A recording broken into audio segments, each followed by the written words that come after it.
October 31st was the final day of the year for the Celtic people of the North. And that day was called the Day of Samhain. And this individual, wal-iyadhu billah, was supposed to be their god of the spirits of the dead, of evil again. And according to their belief, the evil spirits would rise to the surface and would terrorize people on that evening. And on that evening, if you did something wrong to a person, they'd come back to get you on that night. So some people would put on a disguise, so you couldn't recognize them on October 31st on that evening, and then they would be safe. Also, they would burn fires. Now the only thing we find left of that is the jack-o'-lantern that they would put inside of their window, made from the pumpkin.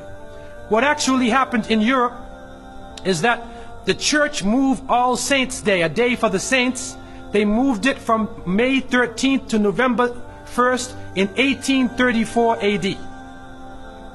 And so what they said was that the 31st night is All Hallows Evening, which in America later became known as Halloween.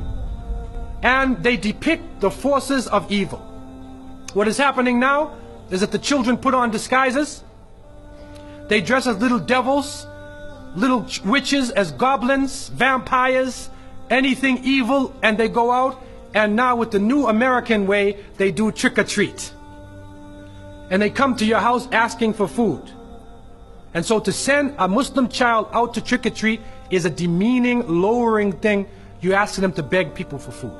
And so the reality that we recognize is that, number one, this is the day of Samhain. And the Quran tells us that the devil is an open enemy to humanity. There is no compromise with the devil.